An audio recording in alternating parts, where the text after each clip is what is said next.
मंडी बहावलदीन के 5 नौजवान जान की बाजी हार गए। मंडी के बहावलदीन के 5 नौजवान जो तफ्तान से ईरान, तुर्की से यूनान और यूनान से इटली जाने की कोशिश में थे, उनका मुआहदा इंसानी स्मगलरों से 1,80,000 से लेकर 5,50,000 तक हुआ, जो बगैर किसी पासपोर्ट और सफरी दस्तावेज़ात के बगैर उनको इटली ले जा रहे थे। तफ्तान से ईरान जाते हुए 60 लड़कों को एक गाड़ी में बिठाया।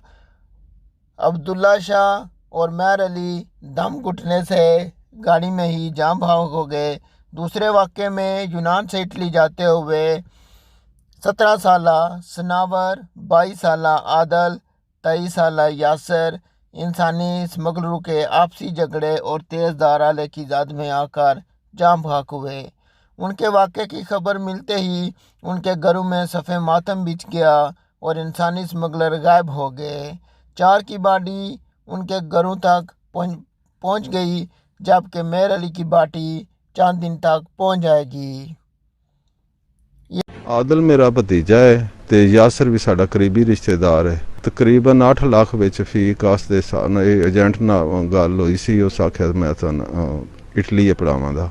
बोसनिया के नज़दीक जा रहे ने ते रात तकरीबन 11:30 बजे का टाइम सी, 11 बजे का उत्थे बैठे सन पहाड़ी के नज़दीक। ये ते उत्तों पहाड़ी तो उत्तों अफगानी लथे ने थले 30-35 बंदे, जिन्हां कोल पिस्टल भी है सन ते छुरियां भी है सन, चाकू ते राड भी, जिन्हां वाई फायरिंग भी की सी उन्हां ते छुरियां दे वार करके ते जख्मी काफ़ी जेडे बच्चे दूजे भी आन वो जख्मी हो गए ने।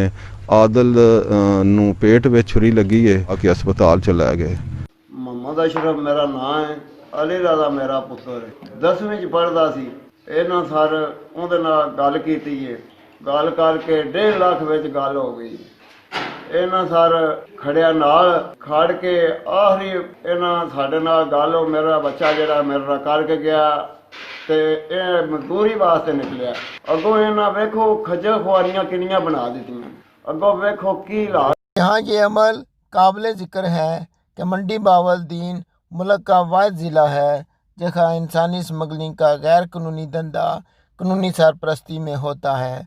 मगर अलमिया ये है कि यूरोप जाने वाले बहुत से नौजवान ख्वाब लेकर घर से निकलते हैं, मगर रास्ते में जान की बाजी हार जाते हैं।